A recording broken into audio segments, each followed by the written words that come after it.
One of them is absence of citizenship and rights.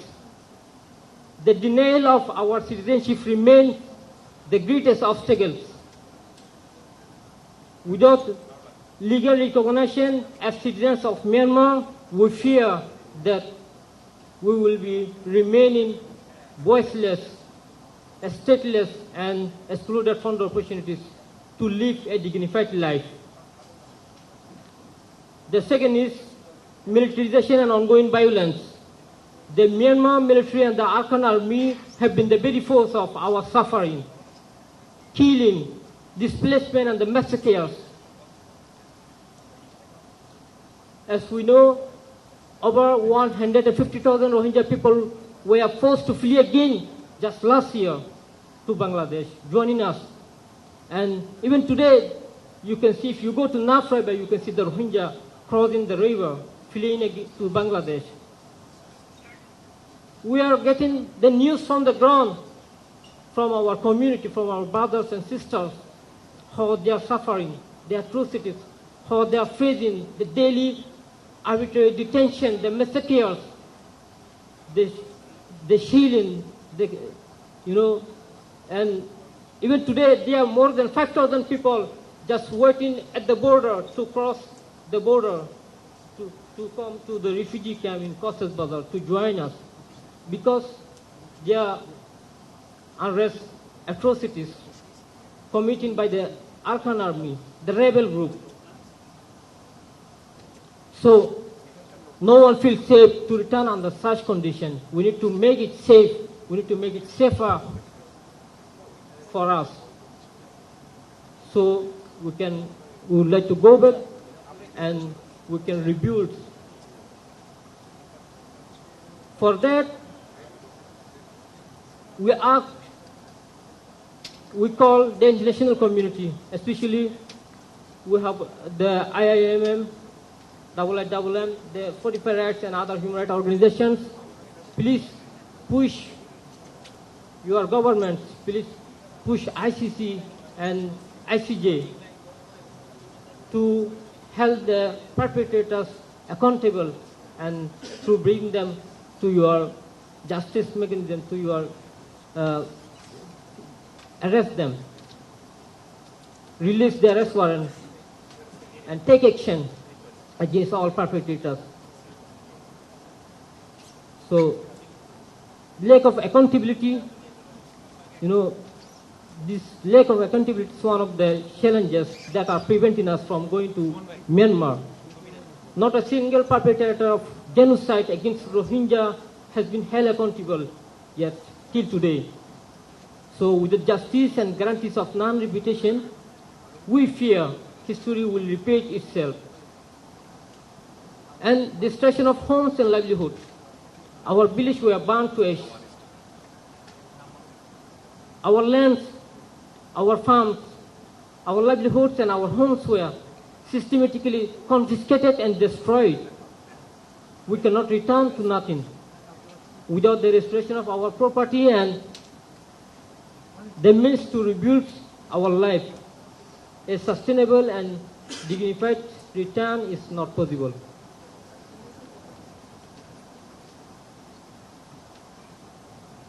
And restriction on movement and services. We face the decades of discrimination and restriction.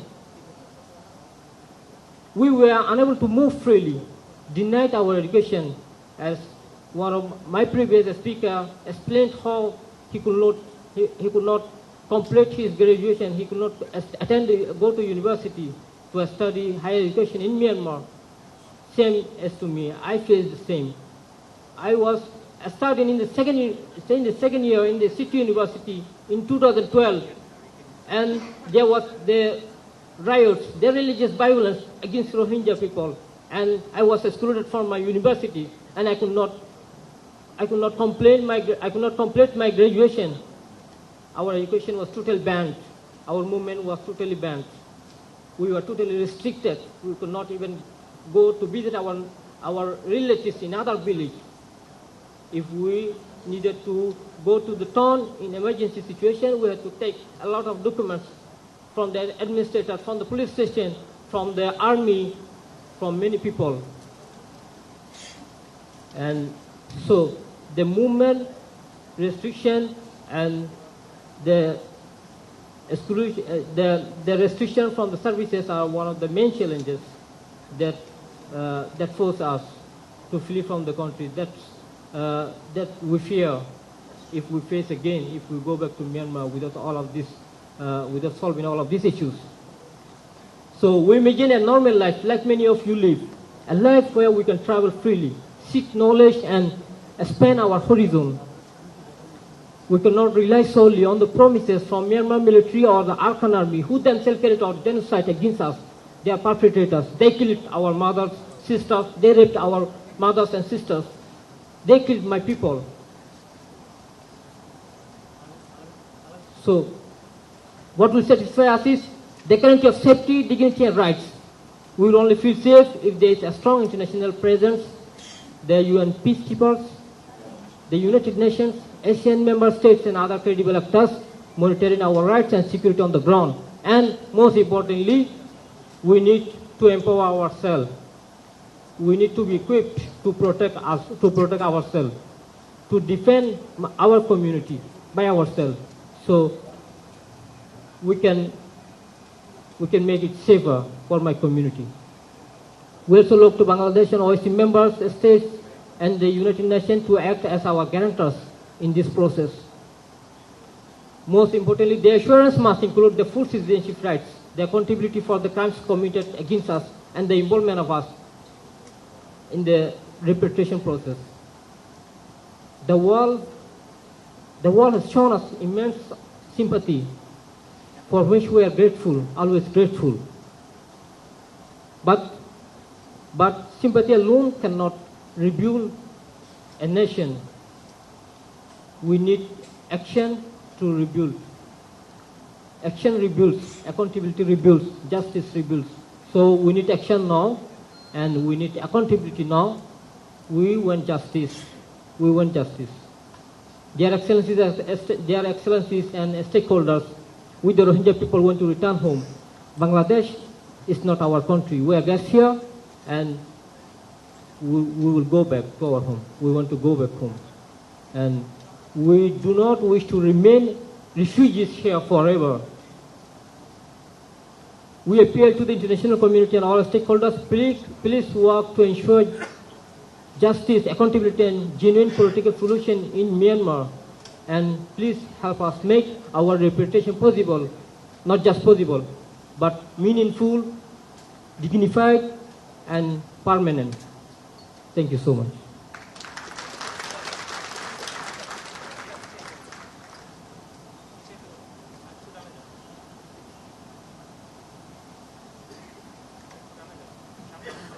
Okay, thank you. Now we would like to invite our next speaker, Mr. 𝗲𝗲𝗃𝗁. He is also complete his bachelor, master on pharmacy. He is now working on relevant his subject. Now your flow.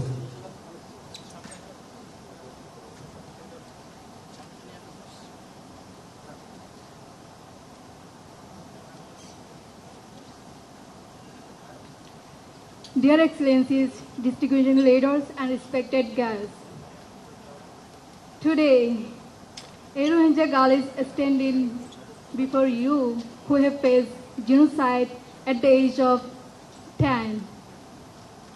I am deeply honored to speak here today on behalf of every Rohingya refugee who have faced genocide, persecution, and displacement for decades. We are a people, a strip of our genocide, a strip of our homeland, our rights, and our dignity. We dream of returning to our Myanmar, but today, that return is impossible. Myanmar offers us no safety, no recognition, and no justice. Our citizenship was deliberately revoked. Our villages were burned, our homes destroyed, our families killed. Those remains in Myanmar under suffocating restrictions. denied education, denied healthcare, and even the freedom to work from one village to another village. To return under such conditions would not mean going home. It would be returning to oppression for us. For us, true return requires guarantees that go beyond words. We cannot entrust our future to the same authorities who carry out atrocities against us. True safety, security will exist when the Rohingya are empowered to protect themselves and communities. This means training, knowledge, self-defense, and self-determination systems that allow us to defend our homes, our families, and our people. It means ensuring we have the ability to respond to danger, to prevent harm, and to stand strong in the face of threats. Our women were raped by the Myanmar military in 2017. Our fathers and brothers could do nothing but watch. Why? Because we are denied the means to defend ourselves. If we had the empowered, such crimes could never happen. Never again should Rohingya be left helpless in the face of violence. We must prepare our people physically, mentally, and politically to return to our homeland as rightful citizens, not as a silent victim. We need the power to answer every genocider, every persecutor on equal ground. We must prepare our people. We demand self-defense, self-determination, and equality, not for sympathy. We demand the chance to protect our communities, to safeguard our families, to power to raise our children in peace. Self-insurance comes from international community and the United Nations peacekeeper and nation committed to justice. But true safety comes from us, as strong, prepared, and empowered. Today, nearly 1 million Rohingya live in Cox's Bazar refugee camp. Behind barbed wire fence, surviving but not living. Camps are not homes, they are caves. And crisis goes beyond Bangladesh. Rohingya who fled to Malaysia, Thailand, Indonesia, and India, facing detention, trafficking, and deportation. Why have the Rohingya been scattered across borders for years and years? It is because international community has been unwilling to act decisively. Their silence and inaction allowed our suffering to continue. The international community knows the meaning of words genocide and persecution, but we, the Rohingya, have felt, tasted, and survived the unspeakable reality of genocide. Let me be clear, we are not refugees by our choice. We are refugees because justice abandoned us and we forced to be refugees.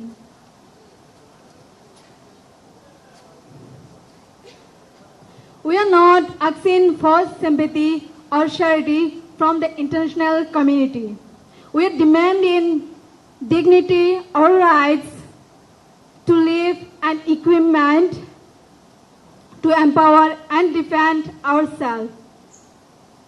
Myanmar government must give us back what we own: our homes, our land, our freedom, our dignity. Justice must not be delayed. Impunity guarantees repetition, and repetition means more lives destroyed. Do not let another generation of Rohingya grow up without a home, without hope, and without a future. Thank you all.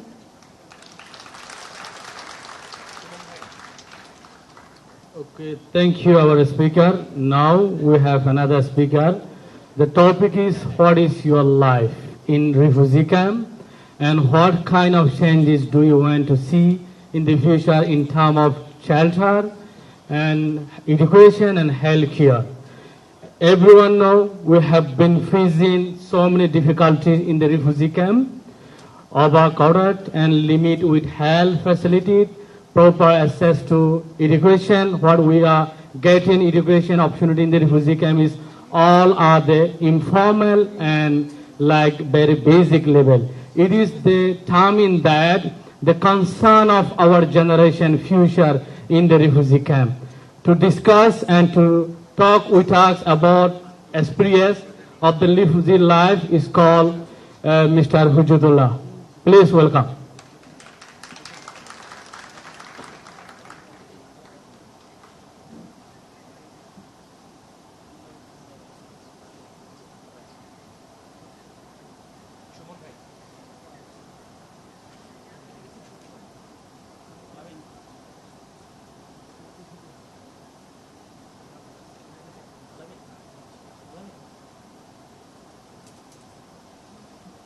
Bismillahirrahmanirrahim.